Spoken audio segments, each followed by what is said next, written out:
Good morning. Happy Friday. We made it. We made it, folks. The Reagan Benson trial was interesting to me, not really for legal reasons, but for other reasons. I watched about 5 substantive minutes of the trial where Benson was testifying. And then I watched like 5 other minutes where nothing was going on. So that was a waste of time. I only saw of the trial about 5 minutes of Reagan Benson testifying. I never saw what the prosecution put forward, etc. But what was interesting to me were the comments that were being made in the live chat.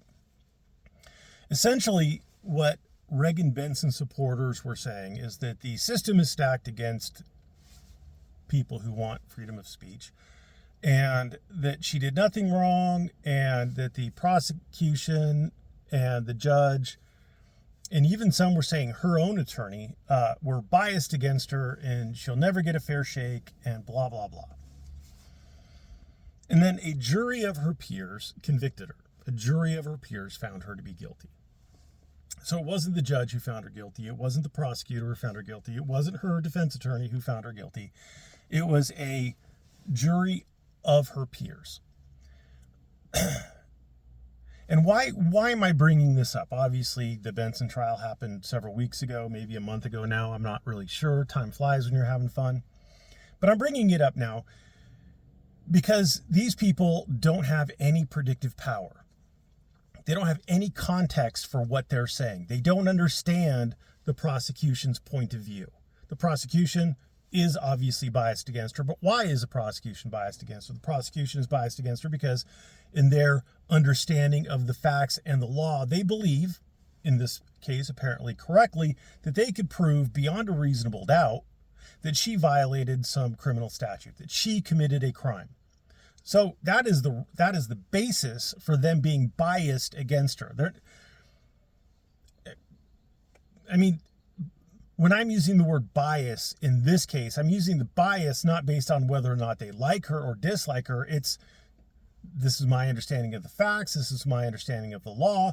When I apply the facts to the law or the law to the facts, whichever way you want to go, I come up with the impression that I could prove beyond a reasonable doubt that she committed a crime.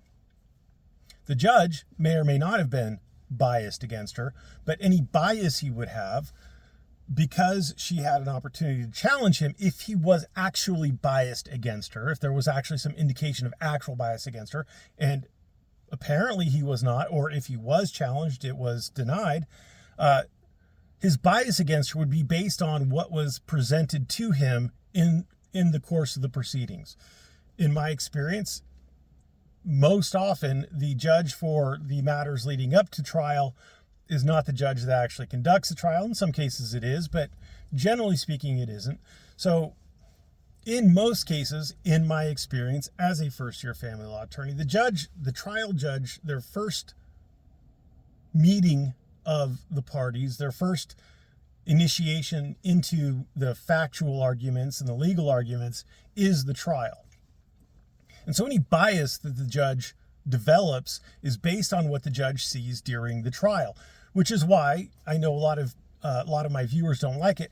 I don't do independent research and go find out the actual facts. I look at the pleadings of the case because that's what a judge would see, especially in motion practice. The judge is going to see what the plaintiff puts forward, what the defendant puts forward, and the judge is going to make their decision based on those pleadings, which is why I just look at those pleadings, because that's what the judge is going to look at. And that's why more often than not, generally speaking, I can give an accurate prediction. And that's part of my job as an attorney for my clients is to give an unbiased opinion on what the judge is likely to do. That way my client can make an informed decision. If I just told my client, like a lot of attorneys do, oh yeah, you've got a great case, excellent odds of success, no, I can't guarantee anything, but I think we'll win, that's not giving the client the tools that they need to make a informed decision about how to proceed with the case, whether or not to settle, etc. So that's part of my job. I take it seriously, and I use the same skills that I've developed as an attorney when I'm looking at these pleadings and I'm deciding on, okay, so reading the plaintiff's moving papers and reviewing the defendant's opposition papers. This is basically how I see the judge applying the facts to the law, or the law to the facts, and I'm coming up with this answer. I may be wrong. Nobody's perfect. I'm certainly not perfect, but I'm pretty consistently accurate. Now, these other people who can't do that, or don't do that, or won't do that, I don't know if it's ignorance, I don't know if it's stupidity, I don't know if it's just pure bias on their part. They have no predictive power. Every new case that comes up is just a shock to them. They have no idea how the judge came to that decision. They have no idea why the prosecutor decided to prosecute. They have no idea why their particular person won or lost. They live in a state of constant amazement. When their guy wins, oh, hey, this is a fluke or whatever. But they have no predictive power. They have no way of understanding into the future how these cases are going to shake out, how similar facts in similar circumstances are going to shake out. They just have no idea. And that leads me back to Iran, because I have a lot of really, stupid, malevolent, biased people in my comment sections who have no predictive power. They completely ignore all of the events leading up to X. And they present X as a thing that Iran did. They give no grace. They have no understanding. They have no rationale for why Iran did it. It's just a random terrible act by a terrible actor. So Iran must be evil and we must be good. The good guys wear the white hats. The bad guys wear the black hats. We're always the good guys, amazingly, and whoever the enemy du jour is always the bad guy.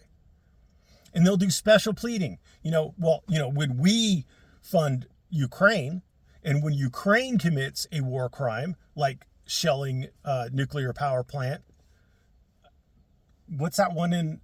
I think it's the Zaporozhye region that they've shelled numerous times. Well, the U.S. didn't do that. That was Iran, or Ukraine. That was Ukraine.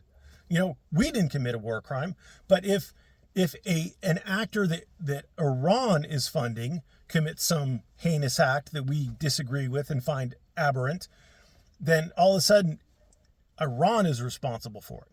Every U.S. death from an actor that Iran has funded, Iran is accountable for. Every death from an actor that the U.S. has funded, Iran's the terrorist because they fund terrorist organizations. The U.S. is not a terrorist, even though on the record, we've funded ISIS. We've funded the Kurds. We've funded, or maybe through Israel, we funded Hamas. But, Iran funded Hezbollah, and Hezbollah did X bad thing. So Iran's responsible for it. But the U.S. isn't responsible for what ISIS has done. No. We have to do special pleading. We have to completely divorce all the facts, all the context. We have to hold them accountable for everything that anybody even remotely associated with them has done. At the same time, we have to ignore every bad thing the U.S. has done. We have to distance the U.S. from all the actors the U.S. has funded. We have to apply different logic, special pleading, in order to excuse everything that we've done and hold them 100% accountable for everything that anybody associated with them has done. It's logically inconsistent. It has zero predictive power. It ignores all of the history of the conflicts. And because it does that, it has no predictive power. And so the people who buy into this bullshit, who bought into it in Libya, who bought into it in Syria, who bought into it in Iraq, who bought into it in every conflict that the U.S. has been involved in, period. It's just random monsters. Oh, The nation that we have to hate today is North Korea. The nation we have to hate today is China. The nation we have to hate today is Vietnam. The nation we have to hate today is Russia. The nation we have to hate today is Libya. The nation we have to hate today is Turkey. The nation we have to hate today is Syria. The nation we have to hate today is Lebanon. Completely divorced of any historical context. Completely divorced of any logic that accounts for, that is applied equally to what we've done and what they've done.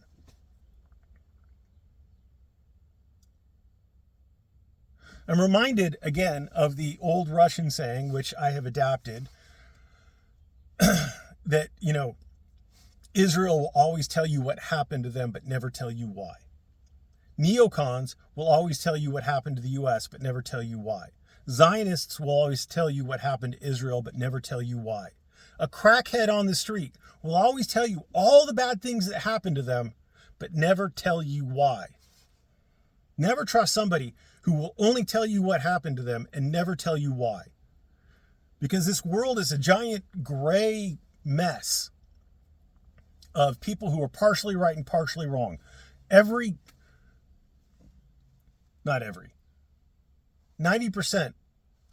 give or take, of the lawsuits I have been involved in, each side has done some good and some bad. It's never black and white. Almost never. I've had some cases where one side is completely in the right and the other side is completely in the wrong, but those are unusual. Those are the exception, not the rule. The world is full of people acting in their own self-interest, and sometimes it's right and sometimes it's wrong. Well, usually they act in their self-interest. Sometimes they're right, sometimes they're wrong. Sometimes we act in our perceived self-interest, which really isn't in our self-interest, which is actually hurtful to us. Sometimes we act solely at the behest of third parties because they have some sort of control over our government. And if you can't recognize that, if you can't understand that and apply that to why things are the way they are, then you're never going to have any predictive capability. You're never going to understand why we're in a situation. You're never going to be able to weigh and judge whether or not that situation is good for us, because you're only looking at half of it. You're only looking at what happened to them. You're never looking at why. And as far as the enemy goes, you're only looking at why. You never look at what happened to them. It's absurd. It's logically inconsistent. Zero predictive power. You will never be able to make a determination on what's in the best interest of the United States if you look at the world through that lens. If you swallow the propaganda whole. So once again, I have never heard any compelling argument about why this is in the U.S.'s best interest. Recently, a narrative has come into play where the U.S. has been at war with Iran for the last 40-something years. Only if you completely abuse the word war. Only if you completely abuse the word war. The U.S. and Iran have had really hostile relations for the past 40-plus years. Yes. Has it been war? No. Has Iran done things to the U.S.? Yes. Has the U.S. done things to Iran? Yes. Is either side blameless? No.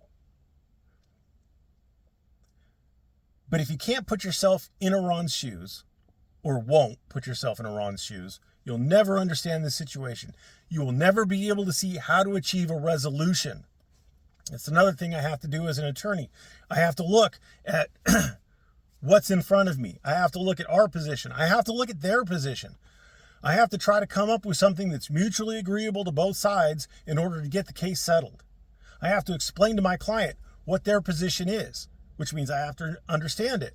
I have to explain to my client what they're likely to accept and not accept, which means I have to understand it.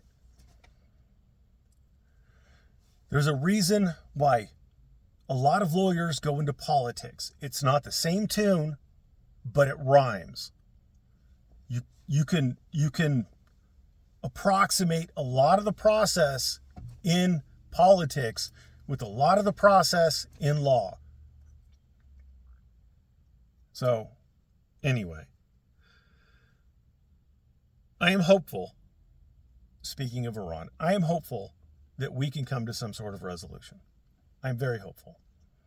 I fear that the U.S. is preparing for a ground invasion. It is, again, if you look at the history, if you understand the history, excuse me, of how we got to where we're at, you will see that the U.S. has used negotiations multiple times now to delay and prepare for attacks. We did it in the 2025 attack.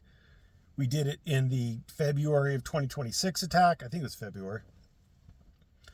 There is a high likelihood, because I understand what happened before, that what the U.S. is doing right now during this ceasefire for negotiations is not to negotiate in good faith, but merely to buy time to resupply on air defense, to get troops moved into place, to get more missiles and bombs into the area to use to blow up whatever the hell they're going to blow up. I assume that Iran is also aware of this. My fear is that that's what's going to happen, that we're just going to get another round of war that's going to cost the U.S. more blood and more treasure and benefit the U.S. zero. It's going to... Everybody says there's no military solution. Everybody but the hardcore idiots, the Zionists, the neocons, even most neocons recognize there's no military solution. But Trump is really fucking stupid, and he is incompetent in his job as president, and he's a very proud man, and he wants to be seen as a winner. And so who knows if he'll ever be able to swallow his pride and just make this all go away. But I doubt he will. So I have a feeling we're going back to war. Thanks for watching. Have a great day.